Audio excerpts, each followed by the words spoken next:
Good morning, ladies and gentlemen. If you can take your seats, please. Good morning and welcome back to Newport Beach and Finished Vehicle Logistics North America 2016. I know this is going to really surprise most of you, but my name's Yiakoumi.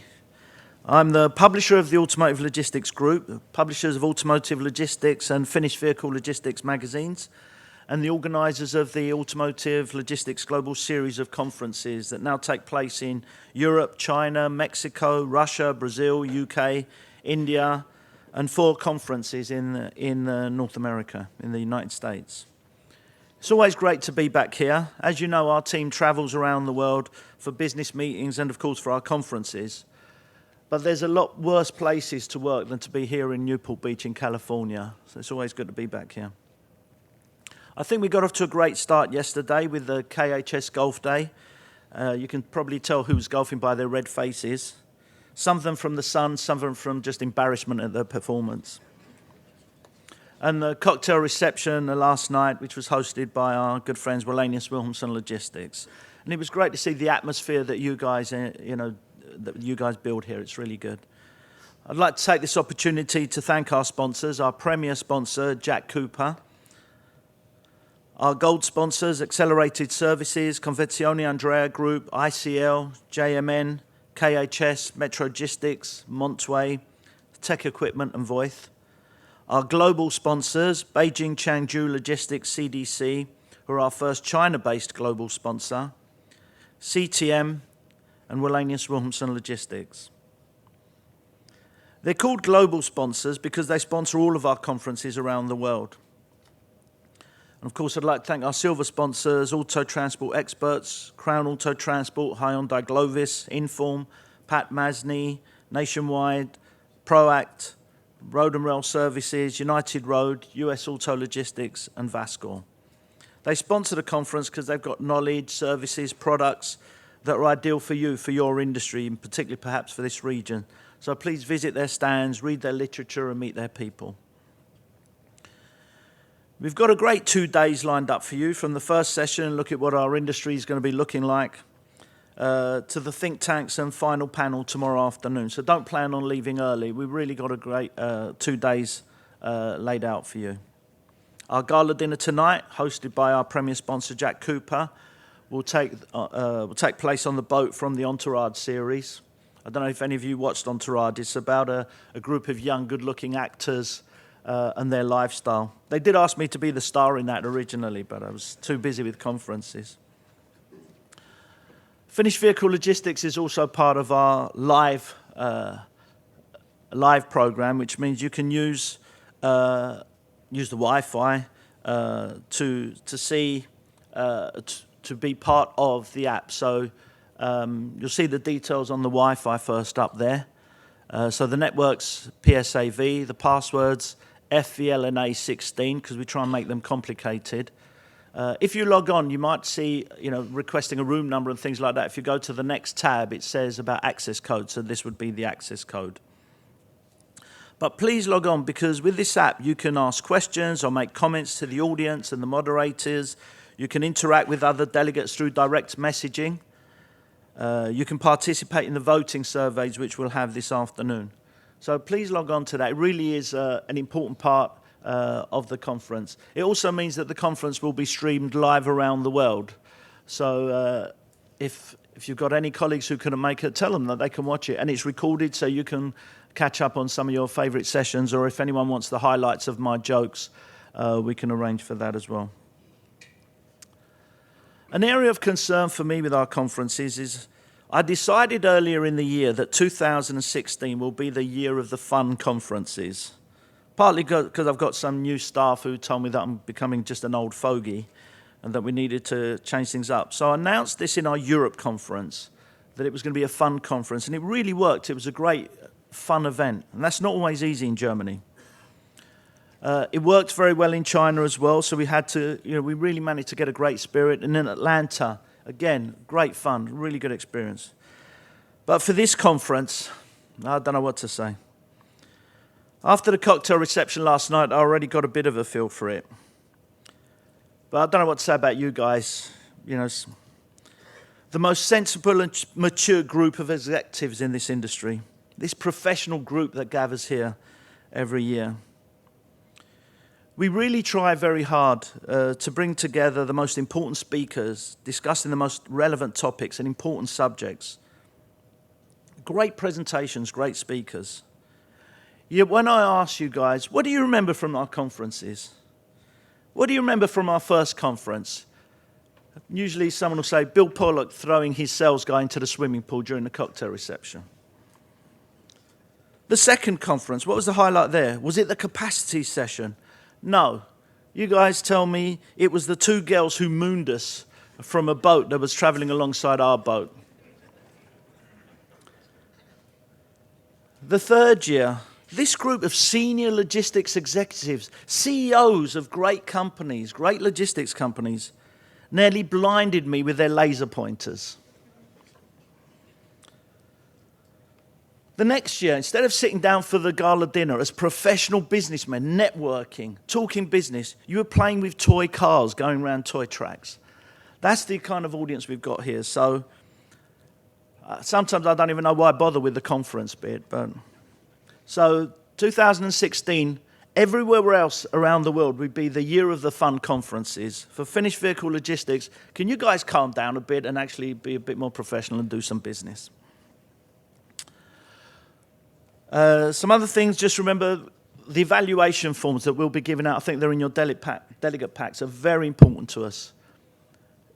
Our conferences are your conferences. We do them at your request, and we build the programs around what you want and what we can do to help you with. So please, obviously don't fill them in now, unless you think the conference has been brilliant so far, in which case fill them in now, because it can only go downhill from now on.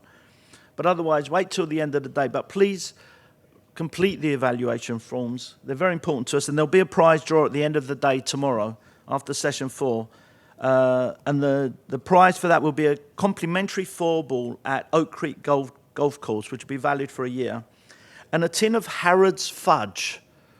So a few of you could probably do without the fudge, maybe. But enough about me. Actually, maybe no. Okay, enough about me.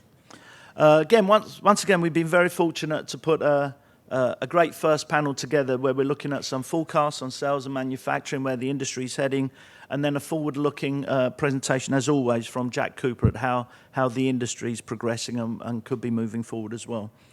So I'd like to welcome the first speaker of the day, Brandon Mason, leader of Autofacts Americas for PwC. Thank you, Brandon. Thank you, sir. Good morning, ladies and gentlemen. Louis, I would like to add, I think one of the best things I've seen you do, and I had to leave already, but was the mic drop at the end of the Atlanta conference. If anybody hasn't seen that, check it out on YouTube. It's pretty epic. One of the difficult parts about my job, and what we were talking about with some of the folks last night, is that it's difficult to bring a continuously unique perspective to a group like this. So a lot of you attend conferences, have seen me present before. So it's hard to come up with a unique perspective every single time we present. I'm going to do my best this time. I created some new slides, some new perspectives. I'll do my best, but some of it is some of the same, as we say, which is actually a good thing, right? So there's not too much changing in the industry in some aspects, so you can rely on that data and information until we change it next quarter, but I digress. All right, let's jump into it. There's a couple things I want to talk about. Obviously, first is, as I always like to start off, is the global industry and where we're at from a top-line perspective. Let me kind of shift back over to the podium here. I debated about wandering back and forth today, but I don't want to fall off the stage. All right, so let's take a look at our global top line. 2015 to 2022, our current forecast goes out to 2022. There are many out there that have said we are nearing the end of global automotive production in terms of peak volume. Our view is that we are not. In fact, we have our top line growing about 25% between 2015 and 2022.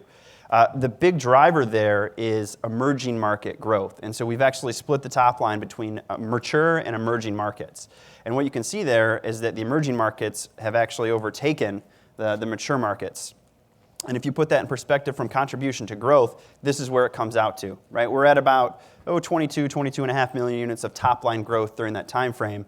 20.5 million is coming from emerging markets, or a 92% contribution to growth. So in the mature markets, we may be nearing the end in terms of peak production. But that emerging market growth, that emerging market demand will continue to grow.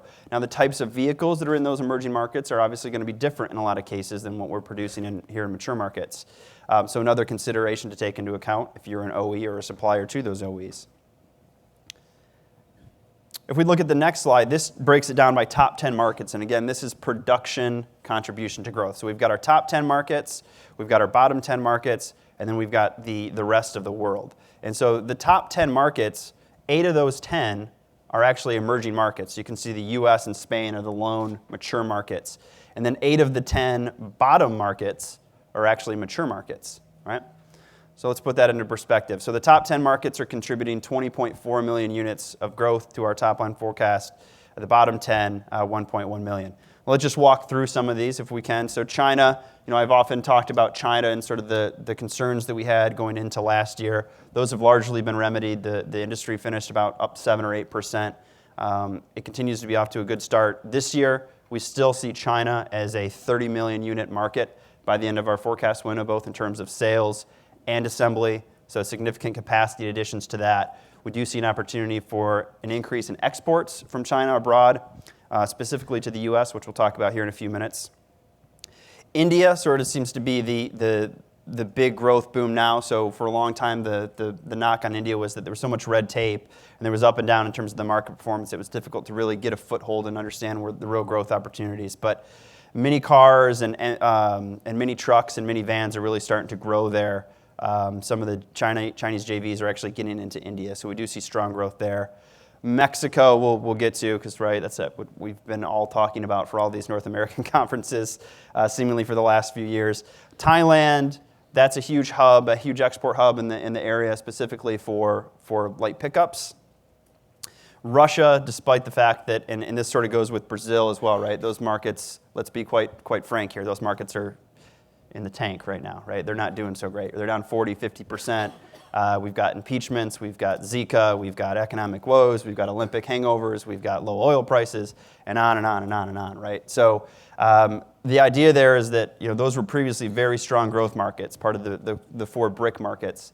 Again, keep in mind this is a snapshot, right? So we see these markets in 2022 being growth markets, but we don't see that changing for the next 2 to 3 years at a minimum. So we see those markets very depressed for the next few years. Iran, sort of the opportunity there around low-cost vehicles as some of the restrictions on that market potentially get lifted. Indonesia, also another market that's targeted for strong export growth within the ASEAN markets. We talked about Brazil, Spain. Okay, so the bottom markets, you can see the bottom markets, there's really not much going on there. It's really the bottom 3. You've got Australia, Japan, and Canada. So I've often talked about Australia, that they're ending production in that market. The 3 OEMs that currently have facilities there will be shuttering them by the end of next year. Japan, we're starting to get a shift in assembly footprint, and I've talked about that before as well. Now that the yen is starting to increase strength versus the US dollar, we're starting to see a shift in assembly patterns there. And then Canada, which we'll talk about when we get to the North American section, that's actually the biggest decline. That's about 300,000 units of market contraction that we're forecasting over the next 5 to 6 years. So those are the big ones. Here's our 3 North American markets that we're talking about, right? So we're talking about a net growth in North America of around 2.5 million units. I think the U.S. is often seen as a surprise that we're actually forecasting 1 million units of assembly growth in in the U.S. during our forecast period. But we've got some new plants coming online. We have expansion of existing facilities that's really driving that. And a lot of that is, if anybody wants to take a guess, what vehicles are going into the U.S., right? It's high margin pickups and SUVs and crossovers that are going into the U.S. Oil prices. We always have to talk about oil prices, and I'm sorry, this is a repeat, but it's still relevant, unfortunately. So right now, oil is right around $50 a barrel, right? The last month or two, we've seen a spike in oil prices, largely due to concerns around supply the forest fires in Canada, the political disruption in Nigeria, and then sort of the quality concerns about the oil output in Venezuela. So that has crept oil upwards a little bit. There's still going to be some fluctuation, right? I think most analysts assume that oil will finish the year below $50 a barrel, but it really doesn't matter, right? When we're talking about $5, even $10 a barrel variance, oil prices are still historically low, and you can see, back from right around when the recession hit, when oil was $132 a barrel, we're still well below that. And we've seen the global ripple effects of that, huge spikes in demand for crossovers and SUVs and pickups. And so I've always said with this that there was a near-term impact, specifically in the U.S. There was a boost in consumer confidence. Everybody went out and bought those pickups and CVs and SUVs, but it's really hurt the energy sector. And now that's starting to pull down the broader economy, and we've seen some of the economic reports that have come out, right? Q1 revised GDP, I think, was 0.8%. We saw the jobs report that came out, 38,000, well below expectations. So this is actually starting to have a profound impact on the broader economy. Not only that, now we have to deal with the midterm and long-term emission standards that OEMs are trying to hit, and we've all seen what alternative fuel vehicles are doing right now. So give credit to the industry and the folks in this room that we're looking beyond sort of the near term and understanding that regardless of where oil prices are at, we still have these goals that have to be met.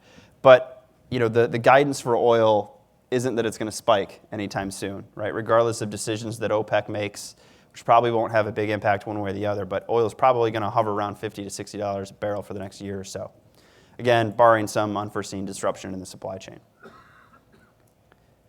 Okay, so just to round out our global conversation, this is what the result looks like for us. This is our global alternative fuel consumption forecast. So this includes mild and full hybrids, plug-ins, pure electric, battery electric vehicles, fuel cell, et cetera.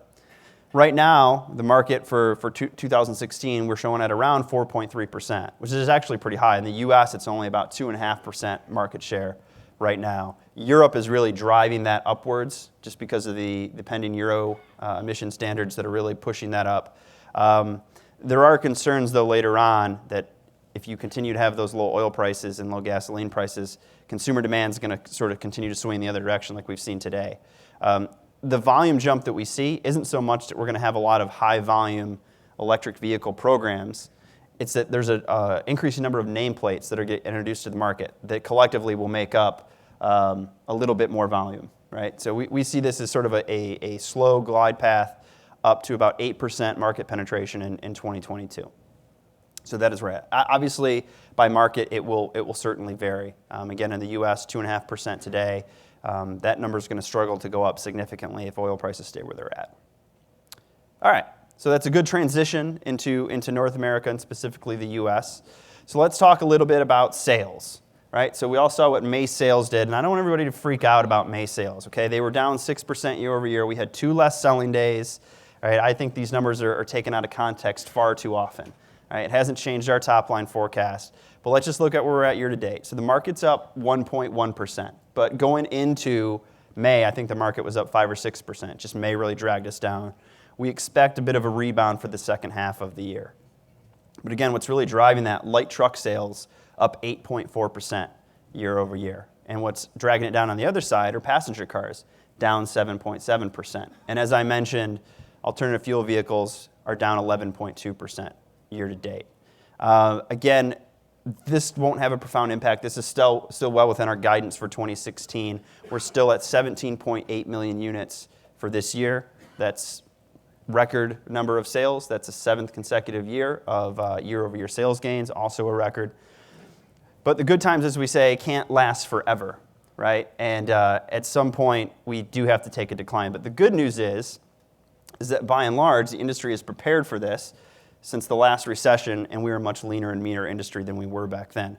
So we do think this is going to be the peak year of sales for now, and then we'll take a little bit of a dip next year, and then going into 18 is sort of the year that we have said we think there will be a recession, and we will see a year-over-year decline and significant dip in sales. And I say significant, and I mean about 5%. So you be the bearer of whether that's considered significant or not. It's certainly not the 40% that we saw in 2008, 2009. But again, a short blip, and then sort of we'll go back to mid 17 million units for the rest of the decade. And then at the end of our forecast window, we're approaching 18 million units of sales volume. So again, if we think about alternative mobility options and car sharing and ride sharing, connected car, autonomous vehicles, and the impact that might have on the sales top line, it could have an impact. But I think near term, there's a potential for a bump in sales if you think about some of the fleets that would be required for autonomous vehicles and that people are buying. Same goes for ride sharing and car sharing. Add to that a growing population, and we often talk about the average fleet age, which continues to go up and up and up despite these record sales. We do see still a runway for growth in the future. In terms of what we see as the recessionary trends, right? Two things I've often talked about. First is economic cycles that say, every 8 to 10 years there's going to be recessionary trends or a recession, which is consecutive quarters of GDP decline. So we think, again, that'll be around 2018. The other part of that was the assumption that interest rates would continue to creep up. And around 2018, you'd hit a boiling point where it says, all right, now average prime is maybe 5 or 6%, and that would help slow down new leasing, new vehicle purchases. It seems like the Fed's not going to be raising rates in a few weeks here, so that may get pushed back a little bit. But I think that's already started to happen in terms of some of the slowdown in the economy that we've seen. I mentioned the jobs report. I mentioned Q1 GDP. So even slowing or delaying a rate increase might not keep us going in this upward trajectory, right? A slowdown, a little bit of a market correction, and then we go again. Sarah and I were talking before. Everybody in here should understand by now that this is a cyclical business, right? The good times cannot last forever. We have to prepare for the bad times just like we do when we're basking in the good. So if you don't know that, I suggest taking an Economics 101 course. It might be very beneficial for your organization. There's a lot of smart people in this room, though. I'm sure we're all set.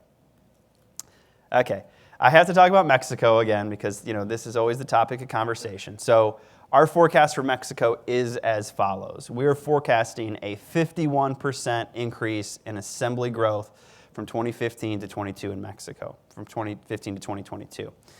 It's a combination of expansion at existing facilities, and those are listed on the left.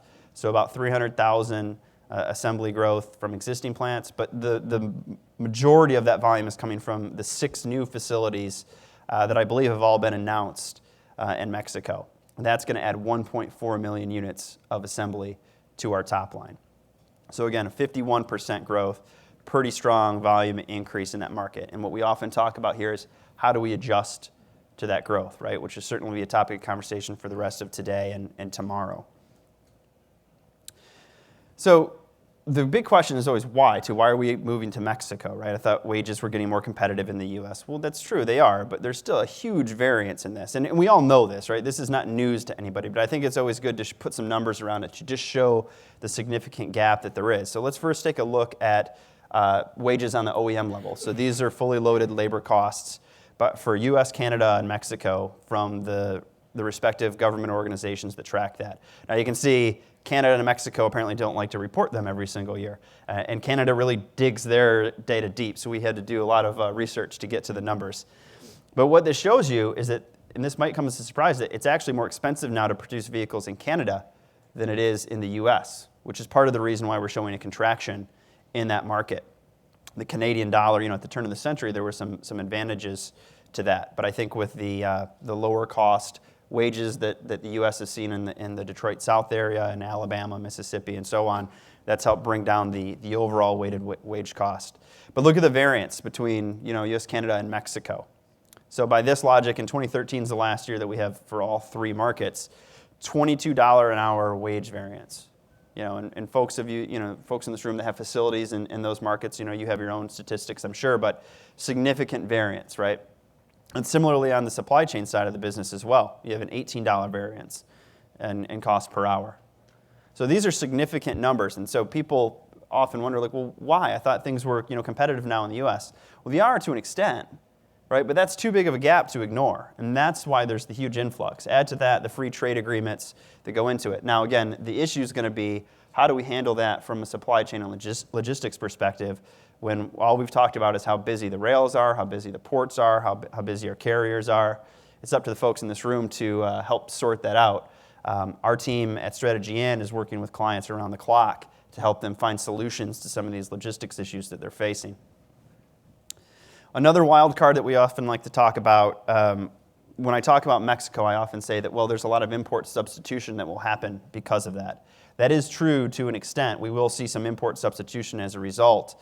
There are a couple wild cards here. One is obviously the Trans-Pacific Partnership, the beneficial numbers that the Japanese OEMs would have for that in order to keep their products in Japan and then continue to import them into the U.S. One of those was the weak yen, and you see I've had to scratch that off a little bit because the yen has actually increased by about 7% versus the U.S. dollar over the last year.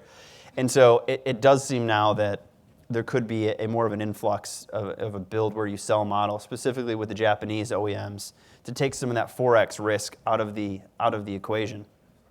And the other wild card is imports from China, and I alluded to that earlier. We're starting to see a growing number of imported vehicles from China. It's starting to look like, particularly with some of the traditional Detroit 3 automakers, that we could see an acceleration of imported vehicles from China. So something to keep an eye on, but that could have a pretty significant impact on the assembly trends within the region.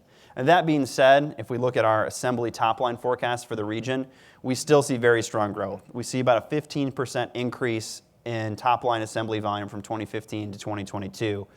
And this kind of bucks the trend versus our sales forecast, right? So 2018 is the year that we're showing as a recession and a downturn for sales, but you see assembly stays relatively flat, even a little bit of bump. So the numbers that you look at there, that's assembly, the gray area is excess capacity, and the corresponding utilization metric is on the right-hand side of the chart.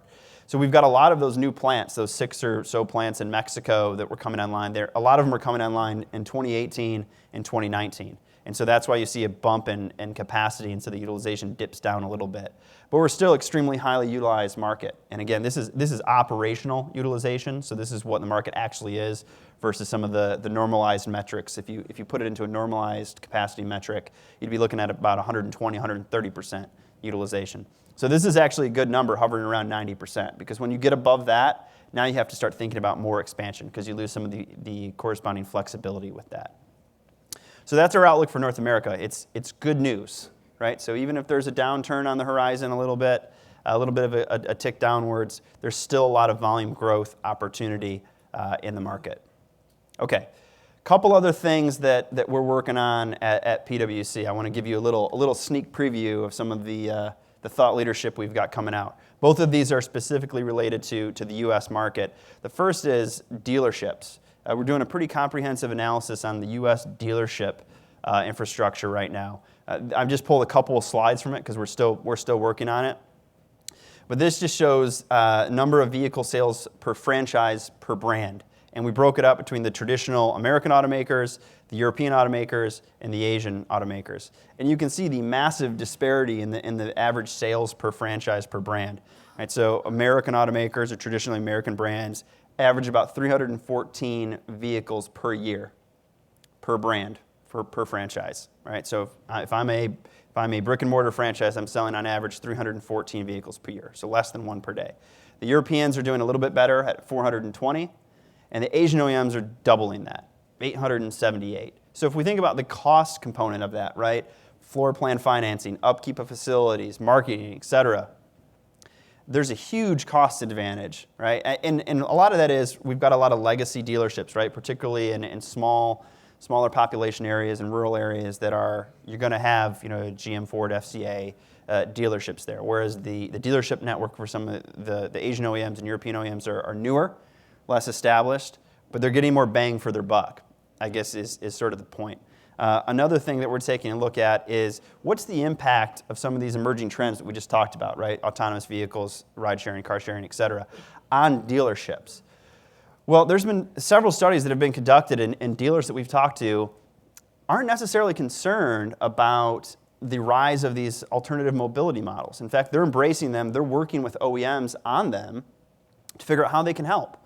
Right? So a few examples. One is you've got a company that is working with dealers to set them up with financing and get them into a vehicle if they want to join a ride-sharing company, right? So if you want to join an Uber or a Lyft or something like that, right, you can get special financing, and that dealer will put you into a car. Some even allow you to start paying off your monthly fee if you do X amount of dollars in rides. It's pretty exciting. And same with autonomous vehicles and car sharing. Again, OEMs working closely with the dealerships on that. There are a couple things that are of I would say, growing concern. Some OEMs are trying to, not direct sales, because that's a sensitive word, right?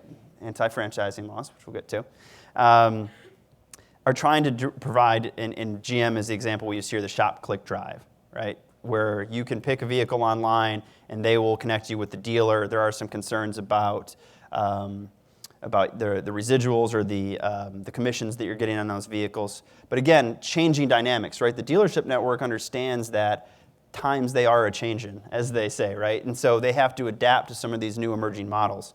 One thing, as I alluded to earlier, that is still an issue, though, is the idea of the anti-franchising laws and the ability to truly sell directly to consumers. Obviously not so much an issue outside of the U.S. That will continue to be a fight for the foreseeable future. And it's not just the companies that are fighting that now. There are plenty of people that are looking at that for future market entry, particularly some Chinese OEMs and some other alternative vehicle OEMs that are looking at that on a state-by-state level to see ultimately where that's going to shake out. Because that makes a huge difference in terms of the sales model for some of those companies. All right, the second thing that we're working on is the U.S. luxury vehicle analysis, and this is actually the second year we've done this study. So we took a look at 12 brands and 14 competitive segments. All right, and we did a very comprehensive analysis on each one of these, right? So dimensions, base MSRP, availability, options, sales outlook, right? Number of nameplates, number of segments entered by each brand. And this is a heat map that just shows, based on the brand, which segments they compete in, and then where we see future product heading. One of the big takeaways that we had, and again, it shouldn't be too much of a surprise, but if we looked at the 4 segments that were CUVs, right? So we've got mid-size CUV, we've got compact CUV, large CUV, and subcompact CUV. Together, we're forecasting an increase of 38% in just the CUV segment versus overall growth in the luxury segment of about 28%. So that is obviously where a lot of the growth is coming from. There is some forecasted growth in some of the compact, subcompact vehicles. Again, that's predicated on the assumption that at some point oil prices will start to tick back up and you'll see some marginal growth there. But a lot of those are coming from zero. Right? In order for a lot of companies to round out their lineups, you're not getting bigger per se. You've already got the large cars, the large CUVs in your lineup. You need smaller cars, more entry-level vehicles to get people in. Compact car, we think, will be the most high-volume segment. I'll let you take a guess about what's driving that volume tick upwards. I'll give you a hint. It's a new vehicle that isn't out yet, that's coming out in 2017. Okay? Anybody? You can just yell it out. It's fine. No? Okay. We can talk about it during the Q&A session. So again, just some of the things that we're working on.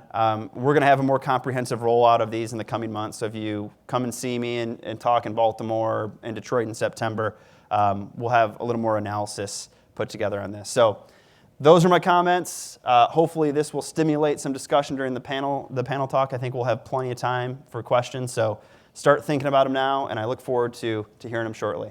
Thank you so much.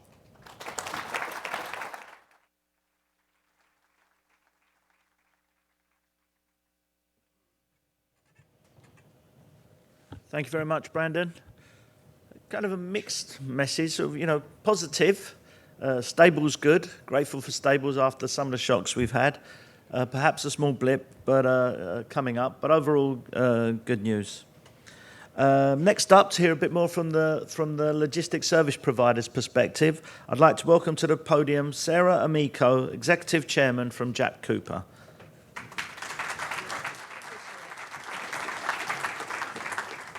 Good morning. I'm excited to join you all today for a look at where our industry stands and how we can best position ourselves for a bright future.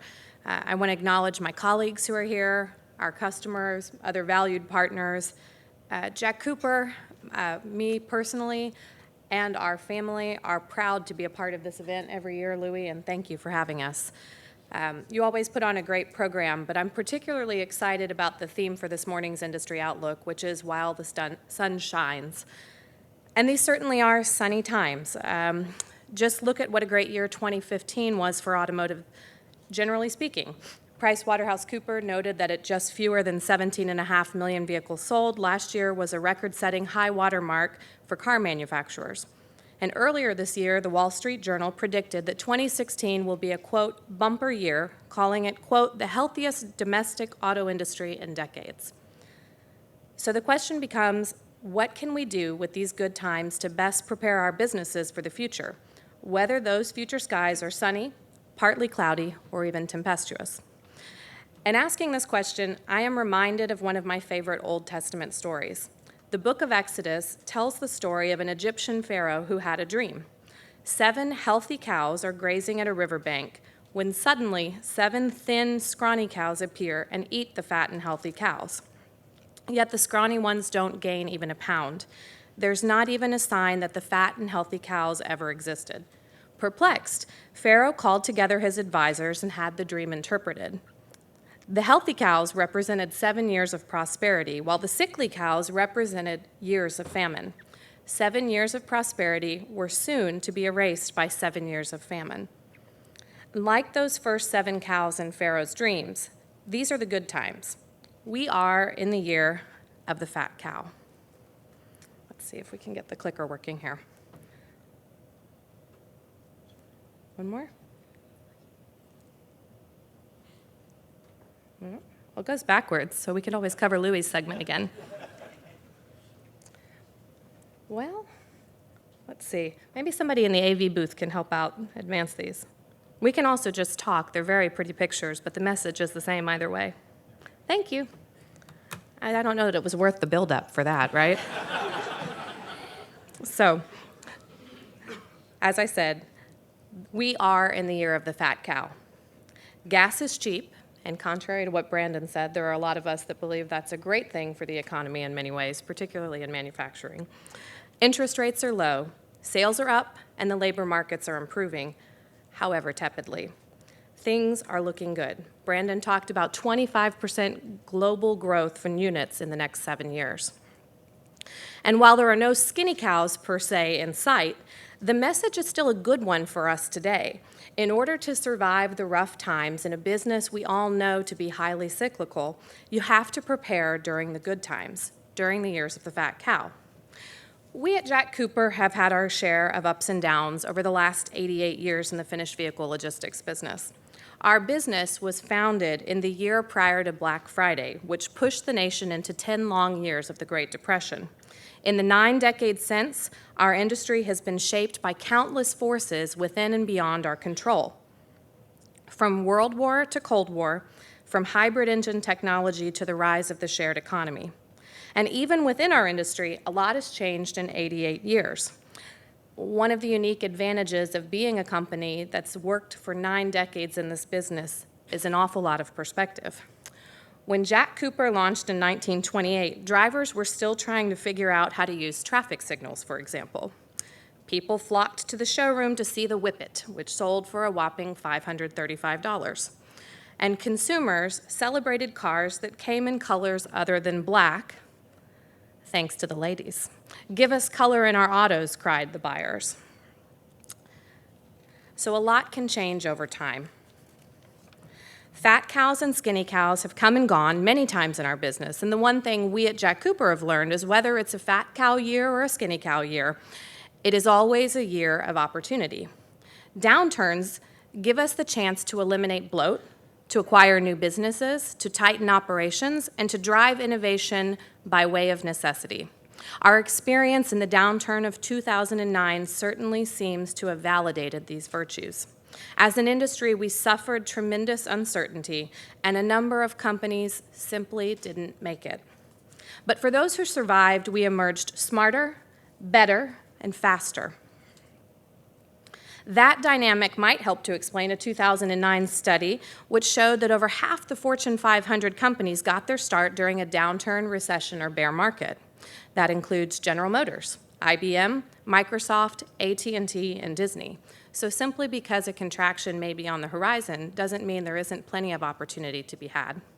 On the other hand, prosperous years give us the opportunity to experiment, to reduce debt, to invest in things that have a longer return cycle, and the sunny times give us the gift of time to build businesses better equipped to handle any storms ahead. To take advantage of strong years like 2016 and the market outlook that Brandon just talked about, that means we as a group and as an industry need to invest in truly long-term strategy. But what does that mean? I believe we should use these moments, while the sun still shines on the fat cows, to build business models that are truly flexible and sustainable, businesses meant to endure the next 8 decades. These business models all share 3 characteristics, in my opinion. They are consistently innovating. So even as a 100-plus-year-old industry, I think we're doing a pretty good job of incessantly searching for new ways to capture and deliver value for our customers. Consider the work of Bill Pollock at Convertible Trailer Manufacturers, who was at the leading edge of an ingenious way to eliminate the empty miles that create outright waste in the FVL supply chain. His efforts were further buttressed by the American Trucking Association, along with many of the industry leaders seated in this room, who lobbied tirelessly to ensure a revolutionary concept to transform car haul trailers into dry freight carriers on those otherwise empty miles would become federal law in the FAST Act last December. Removing empty miles, along with the resulting costs, emissions, and extra trips on our roadways from the finished vehicle logistics network is a win for customers, a win for suppliers, a win for drivers, and a win for America's roadways. Innovation matters. Number 2, these business models that we can create during the so-called fat cow years are those who eliminate relentlessly waste. As an industry, I think we've come a long way in this battle.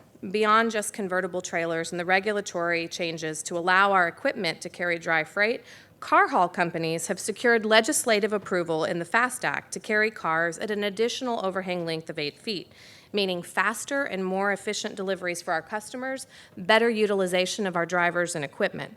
And at Jack Cooper, we're driving hard to find the next way to eliminate waste and create value for our industry.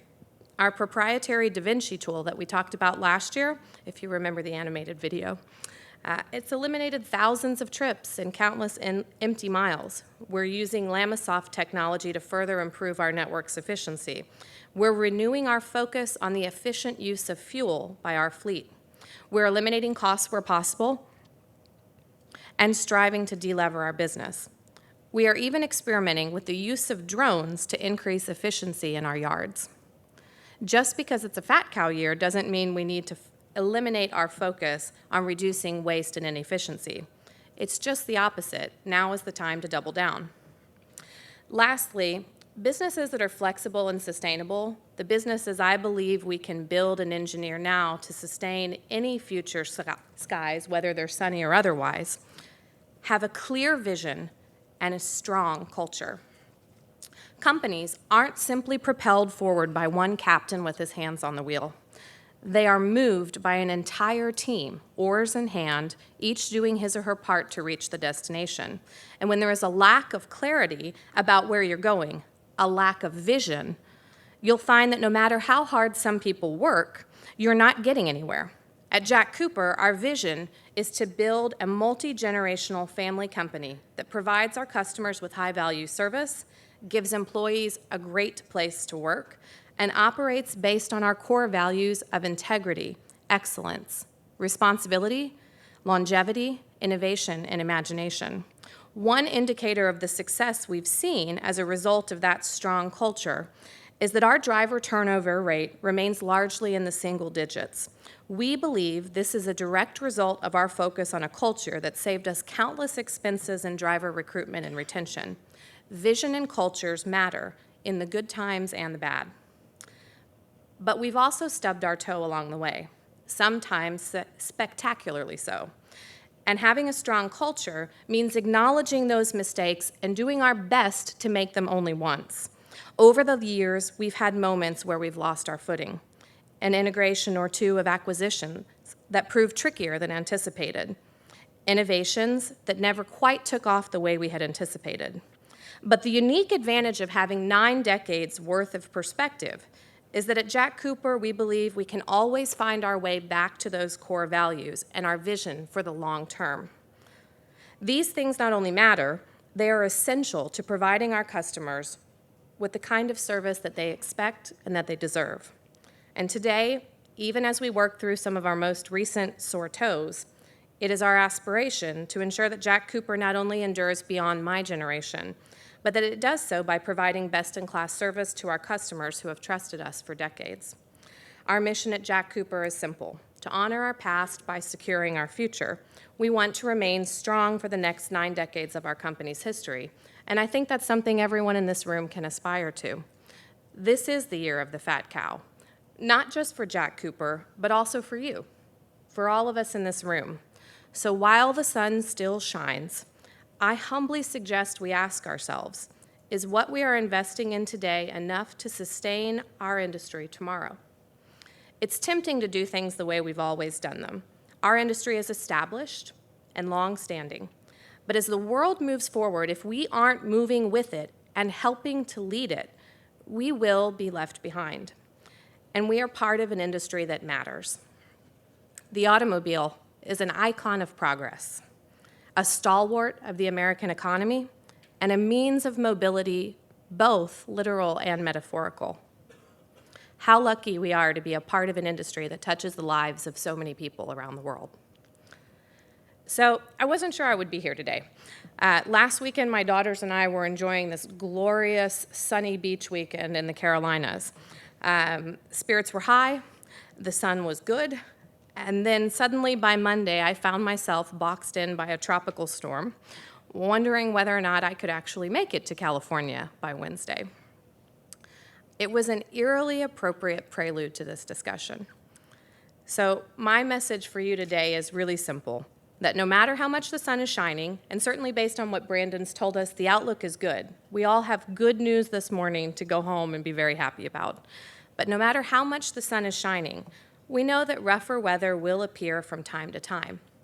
Our job is to build businesses that are ready for it and keep the faith that the sun will always be there, even if it's hidden behind a few clouds from time to time. Thank you very much for your time.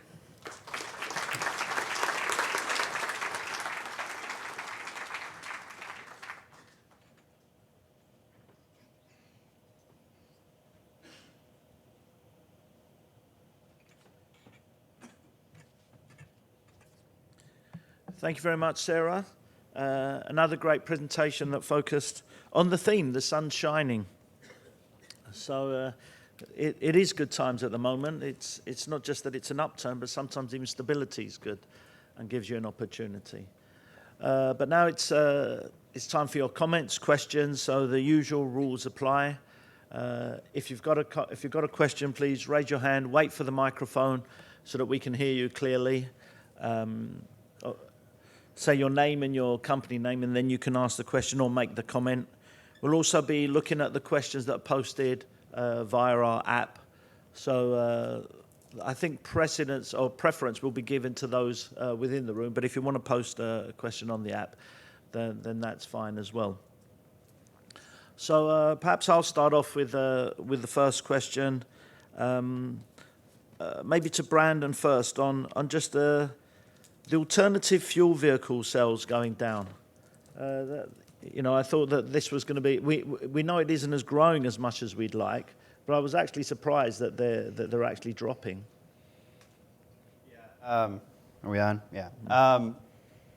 Yeah, it's tough, right? Because we've got a lot of new vehicles that are in the pipeline, and consumer demand isn't exactly where it needs to be right now. We still think, as I said before, we don't expect there to be a huge surge in consumer demand for these vehicles, more so that you're going to add more nameplates and more options. Right? We did an analysis on the cost premiums, and it's going down versus the non-EV or the combustion vehicles. So, as the cost per kilowatt hour gets down, let's say below $100 per kilowatt hour, you're starting to see a little bit of parity. But also on the legislative side, that's going to be up to the government to continue those incentives, the $7,500 federal tax incentives, and I think it's even more here in California. So Yeah, I mean, it is what it is, unfortunately. But give the industry credit, as Sarah said, we're planning for the future, not for the present. And so the pipeline is still full of these vehicles coming to market, partly from a compliance standpoint, but also because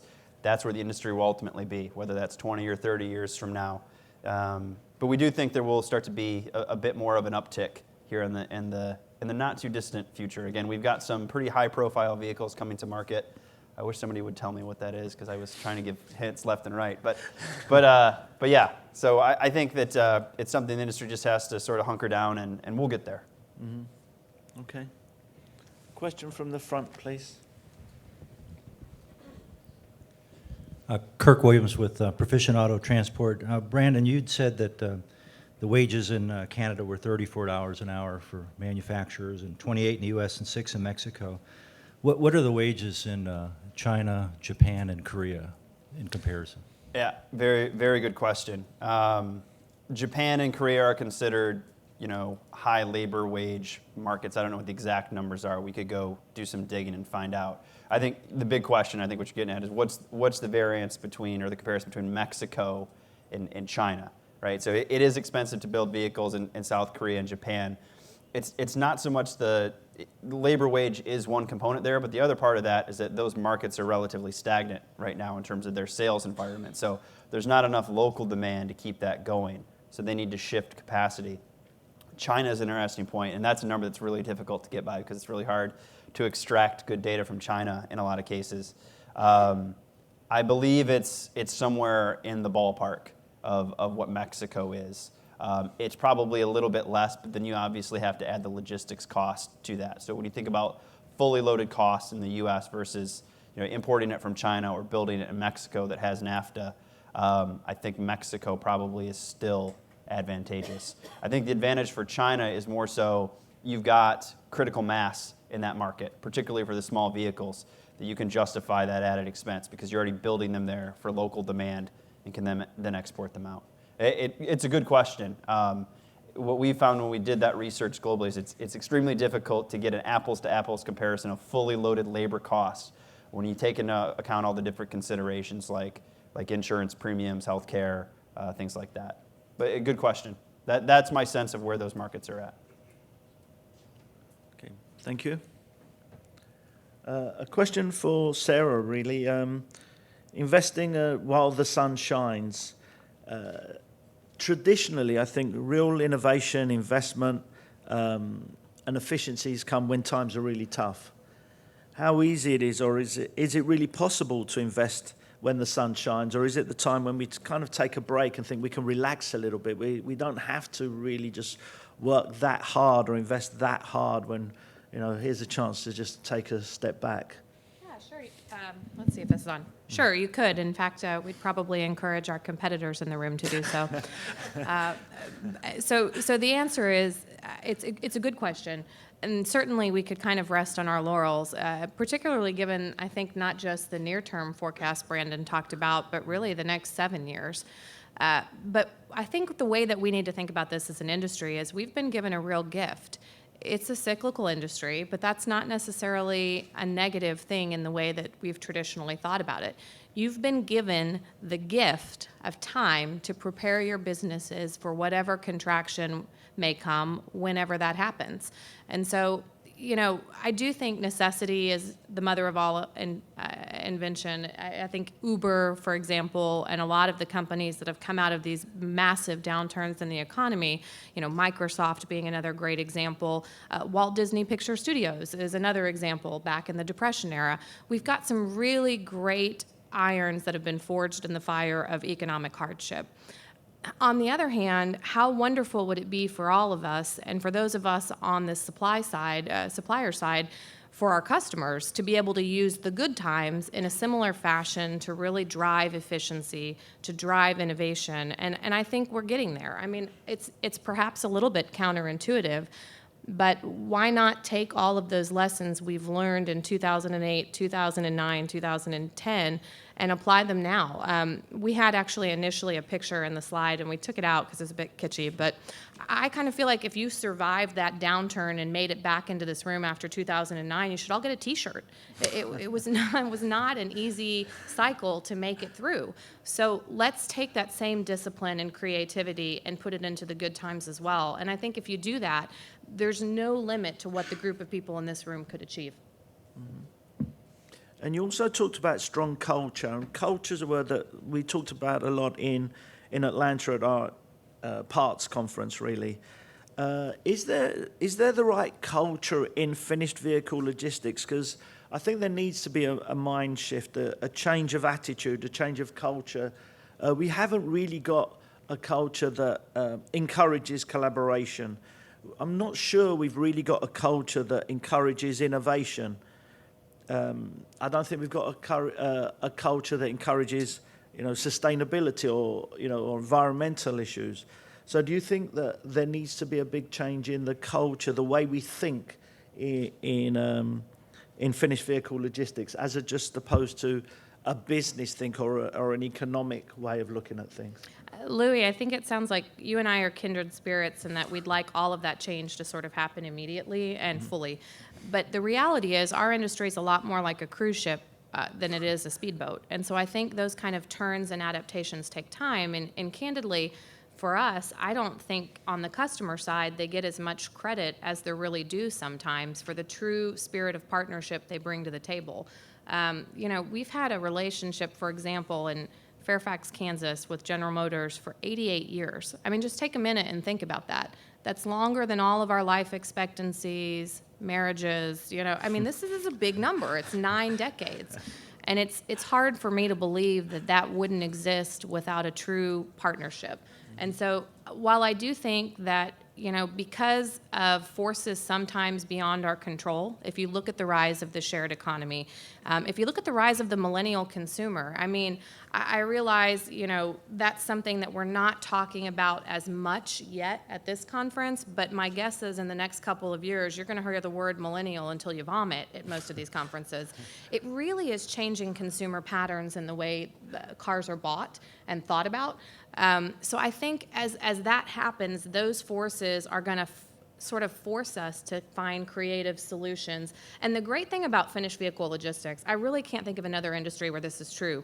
We can actually do well by doing good, or we can do good by doing well, depending on how you look at it. Just by doing our jobs better, by eliminating excess trips in our networks, by eliminating empty miles, by paying attention to fuel consumption, we can eliminate emissions, traffic congestion, wear and tear on our country's roadways. We have this phenomenal ability as an industry to actually produce a lot of those social virtues you were talking about simply by doing our jobs really, really well. And I think that gives us all a unique advantage to make an imprint not just on the automotive industry, but on the culture in North America and particularly in the United States more broadly. Okay. Thank you. A question at the front first here, and then we'll come there.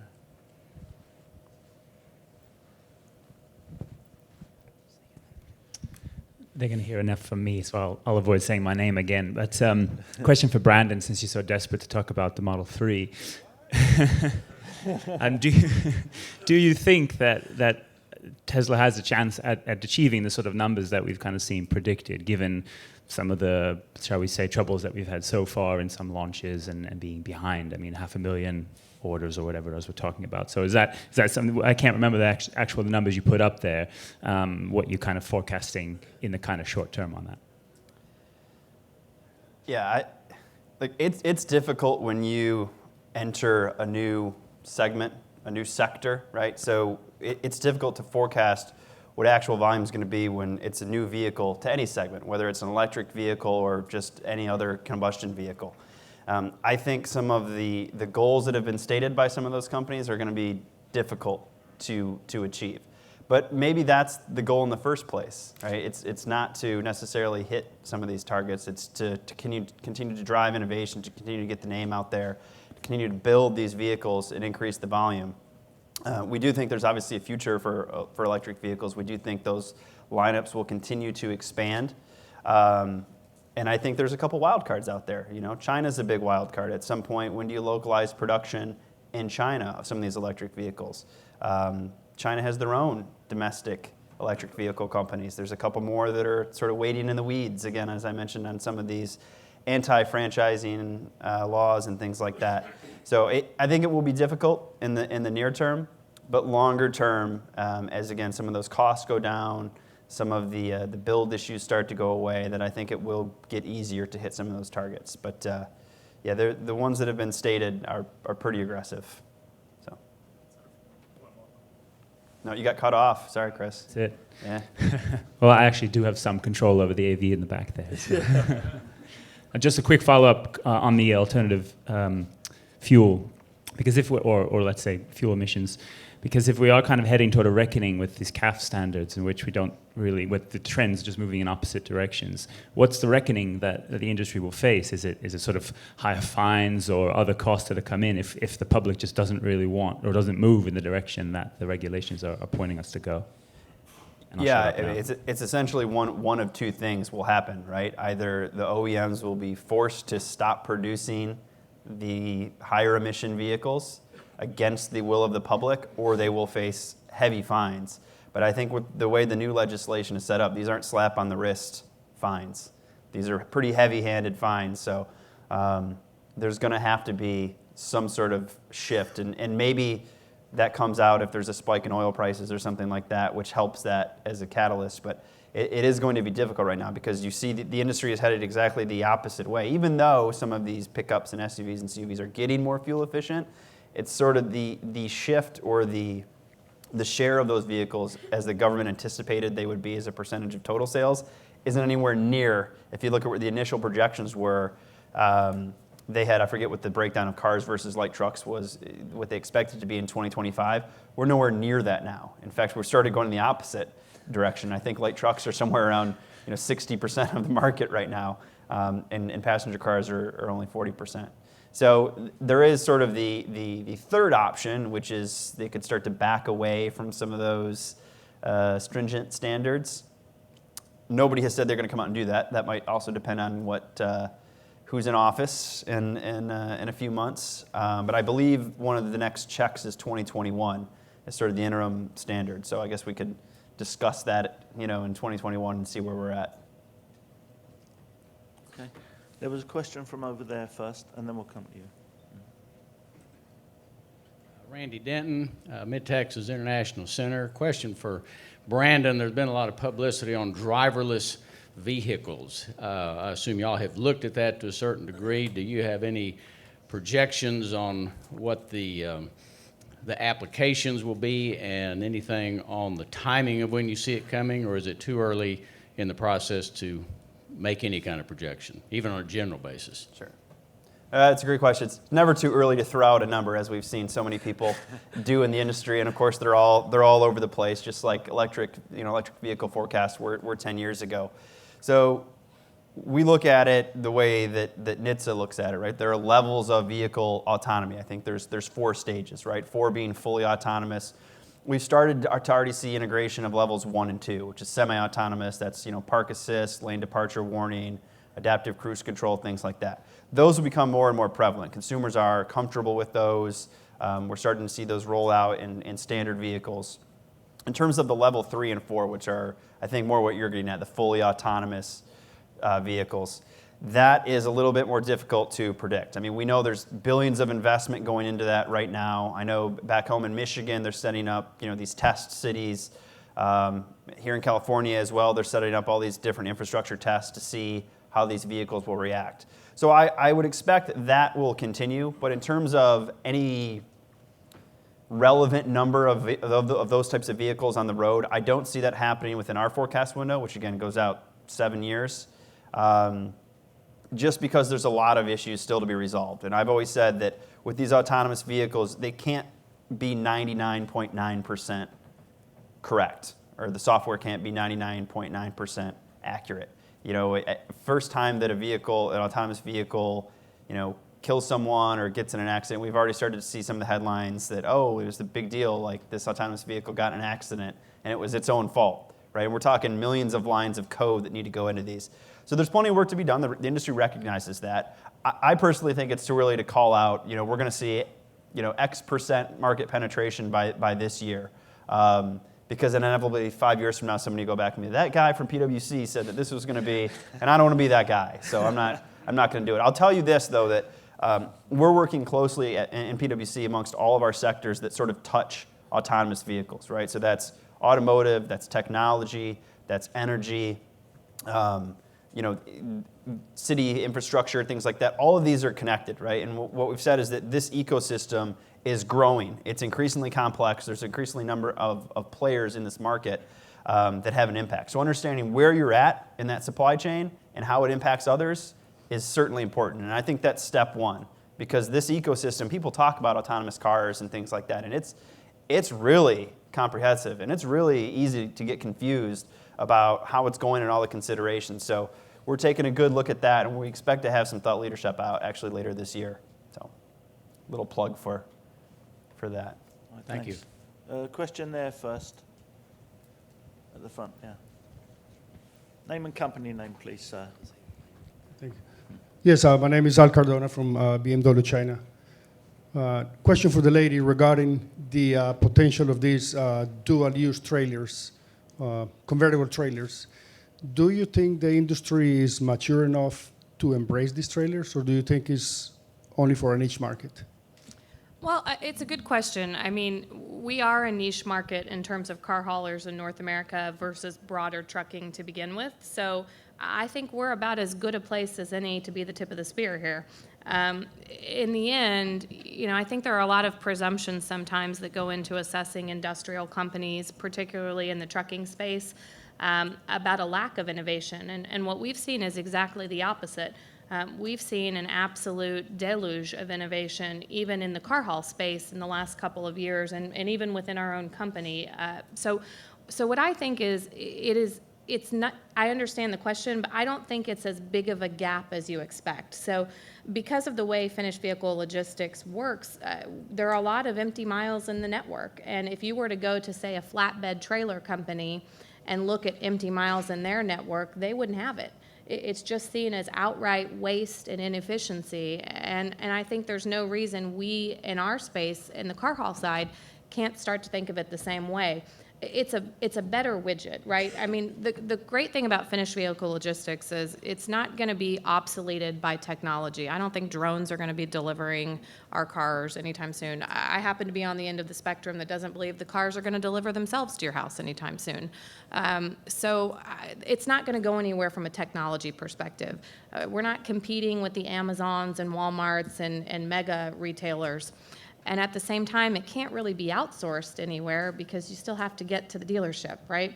So it's this great business that'll be around, has been around a long time, and I think will be around a long time. But within that space, it doesn't mean the technology and the equipment has to stay static. So I think, what the idea and the advent of potentially multi-purpose trailers does is build in some of that relentless focus on waste and excess elimination. It builds in creativity and flexibility and efficiency in the network. So I think it's a fair question, but my suspicion is this is just a hop, skip, and a jump down the road from what we're already doing. And now that we've actually got it codified into federal law, it's my hope that it makes a very big impact on the network. So, One more, please. yeah, and then I'm going to ask you a question as well, Al. So, but go on. Okay. Okay, yeah, this one is for the gentleman. My question is regarding China versus Mexico. So your presentation was very clear, 51% manufacturing coming within the next few years out of Mexico. But in due time, from China, the exports are just a matter of time. The quality is outstanding, so they're coming. Do you see a conflict between TPP and NAFTA? Well, could you repeat the last part of the question? Did I hear Yes. Do you see a conflict? between TPP and NAFTA? Yes. No, I mean, TPP was all centered around Japan, at least from an automotive perspective, right? And that was getting rid of the chicken tax, which is the 25% import tariff on pickups and light trucks. I I think the bigger question, to me anyways, is I think about some of these global trade agreements. What's the impact of the Brexit, right, with Great Britain, and what would be the impact of having to renegotiate some of those trade agreements? And then ultimately, and I forget what acronym it is, but the one that's sort of been in the works for the last decade regarding China and any sort of free trade agreement. Obviously, the folks that are proponents of NAFTA have come out against TPP for the most part. Obviously, it's a very hot button political issue, and I'm sure we'll hear more about it in the next several months.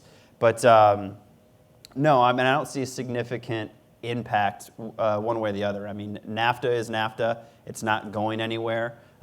Mexico is obviously taking advantage of that. But in terms of the TPP, if anything, it's going to have the opposite effect because, again, we've talked about the yen fluctuation and things like that. So while the initial thought was that, that would help the Japanese OEMs come in and continue to import from Japan, we see now that there's probably going to be more localization than we originally thought as a result of the Forex, regardless of the impact of TPP and removal of some of those tariffs.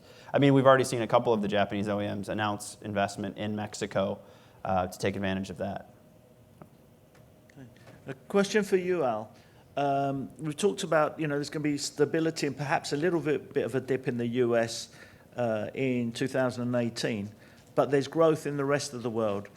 Are there opportunities for North American-based finished vehicle logistics companies in somewhere like China, and how should they look at how they can work with or in or for China? Actually, that's one of the reasons that I'm here. For some of you, I lead finished vehicle logistics for BMW in China. There is a regulation coming up basically next month, 1984 is a local regulation that basically says in due time all vehicle holders in China must meet the standard, international standards. So they basically will look the same as our trucks look right here. Today, I'm sure you've seen the pictures over the years, we have trucks that can carry 22 cars, some that can carry 18, and so on and so forth. So the answer is yes. I think it's prime time for companies that are mature and that have the technology and the know-how to invest in China in these particular legal trucks, because it's just a matter of two years before the regulation is fully enforced. And simply today, there's not enough sources in China that could fulfill those. Okay, thank you. And I should also point out, we mentioned comparing China and Mexico. Tomorrow morning in the Mexico session, there will be a presentation where we try and look at compare and contrast a little bit on Mexico and China. There was a question first at the back, please.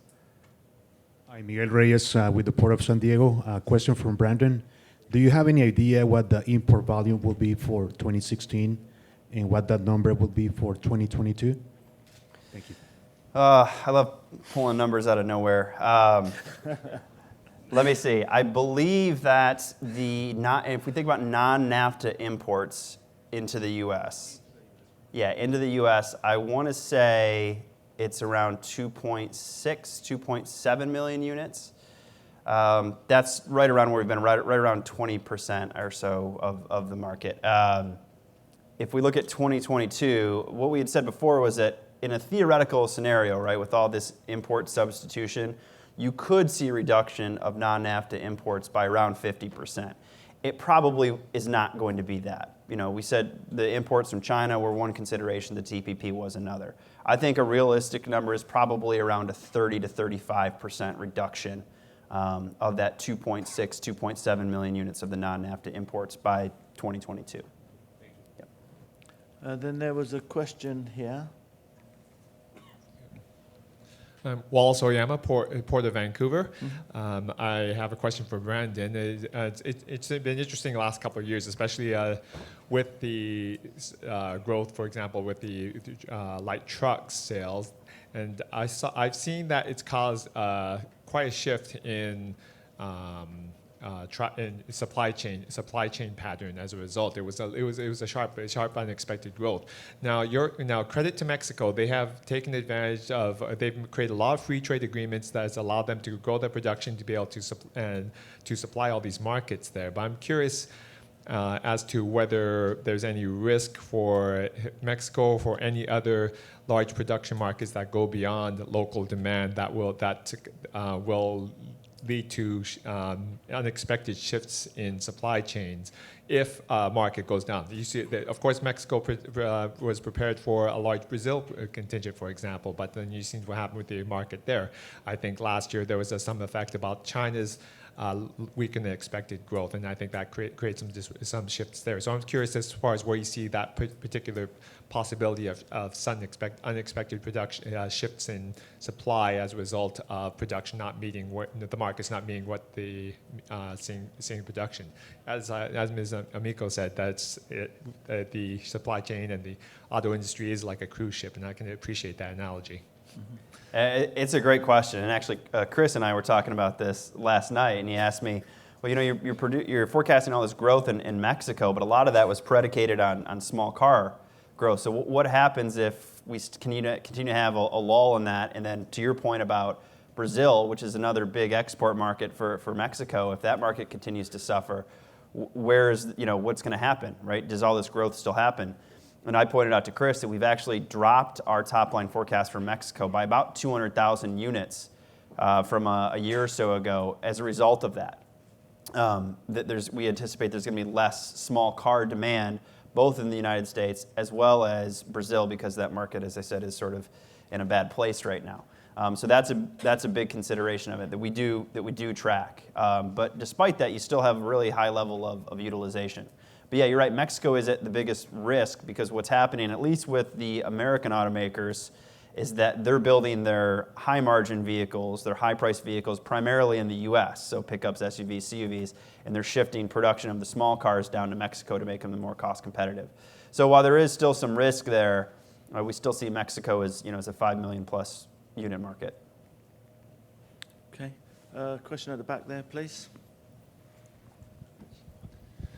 Hi, it's Bill from Convertible Trailers, and Sarah, great presentation. I love your message. I'm not referring to the reference, but the message of us preparing for future times, for lean times coming, and if anybody in the room thinks they're not coming, I absolutely would want them to reconsider their thinking on this. But Sarah, you say it's a hop, skip, and a jump before there's full adoption of this concept, but in that hop, skip, and a jump, what do you think could be done more proactively today in the industry to help move this project forward from your perspective? Well, I think there are a couple of things. The first is we're all going to get a tremendous civic education here with the FAST Act. Just because something has become federal law doesn't mean we've gotten it cleared through the DOTs at the individual state levels. And that process is time-consuming, technical, and enormously frustrating for those of you who like a focus on efficiency. Welcome to bureaucracy. So I think as an industry, spending some time on kind of knocking down the governmental barriers, metaphorically, would be great. I would give, for example, in our business, I think the railroads have been very efficient in sort of communicating their messaging at the government level. And arguably, they've been much more so than the trucking side of things have. I think the ATA has done yeoman's work helping us in the FAST Act at the end of last year. But as an industry, we typically just haven't focused as much in that direction as, say, for example, our colleagues on the railroad side of things have.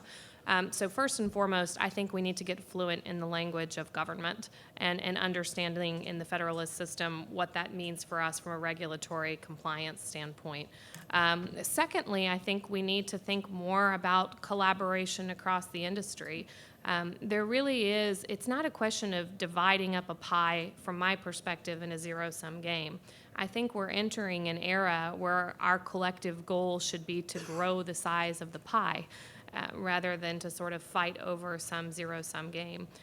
So I would encourage collaboration, both in terms of piloting multipurpose trailer technology, in terms of piloting the freight lanes where that's viable and profitable for all involved.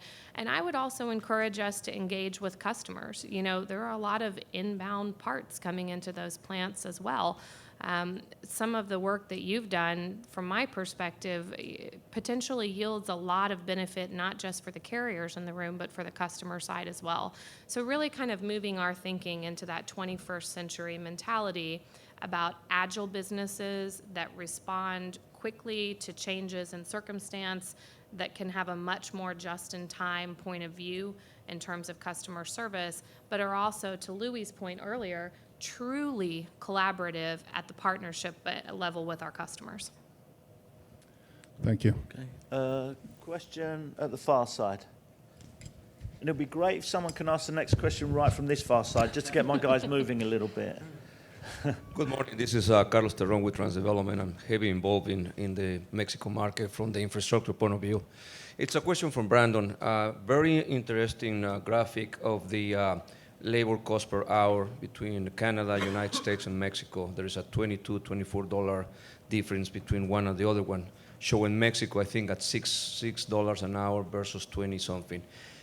In your studies, eventually, that labor market, that labor cost is going to increase. And now with Ford, Toyota, and Kia, some comments that I have received from people there is, they're fighting for some labor pool here and there. So they're taking people from one place to another one. So that increases the labor rate. In your studies, do you know what would be the level where Mexico will lose some competitiveness in order to create, this kind of finished vehicles, and that production could shift somewhere else, such as China? Everybody always wants to know, what's the next low-cost labor market. So, when NAFTA first came on, that it was Mexico, and everybody flocked to Mexico, and then it was China, and then it was India, and people are like, what's next? Is it somewhere in the Middle East and Africa? So you are right. I mean, inevitably, labor costs are going to increase in Mexico because there's a huge demand now for skilled labor, and there's not enough of it. I mean, you have to go through training and things like this, and so obviously there's going to be some wage wars battled in order to get that limited amount of talent from all this new capacity that's coming online. So I don't know if there's, every company has their own business case to work that out about what is that number, right? But a lot of that depends on where some of these free trade agreements are at. It's the totality of all of those costs, right? So it's not just that fully loaded labor cost, it's a logistics cost that are involved in that decision. And it's different for every OEM. I mean, the companies that are importing from China have obviously made the business decision that it's got to be cheaper, more to our advantage to import it from China than it is to build it in Mexico. So every case is different. I think the type of vehicle, the volume that you're talking about, the logistics cost, the type of agreements that you have in place, the amount of skilled labor that you're able to procure in any of those markets. Those are conversations that we do have with clients, both OEs and suppliers, to work through those complicated calculations to figure out what's best for each one. But again, I don't think it's one number. I think it's different for every company based on those variables. Yeah, I would add to that too. I'm not sure that it's just a question of labor costs that's going to drive the sort of relative value and competitiveness of the Mexican market. That geographic proximity is still a true gift. And so where I would look, in addition to the labor costs, because hopefully they're not going to go down significantly here too, right, from a just macroeconomic perspective. The OEMs might feel differently. But I would look at the rail infrastructure, the development of the rail infrastructure there, and I would also look to sort of some of those cross-border trucking regulatory controls. Again, I feel like the theme of my year, to a certain extent, is regulation.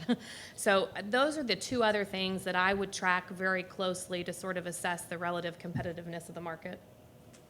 Good point. Okay. And I'm sure you all feel sorry for poor Louis, but I wish I was on $6 an hour. I'll be grateful for that. Okay. No one believes me. Okay, maybe we should wrap up now because we've gone a little bit over time anyway. So firstly, I'd like to thank the panel for a great first session.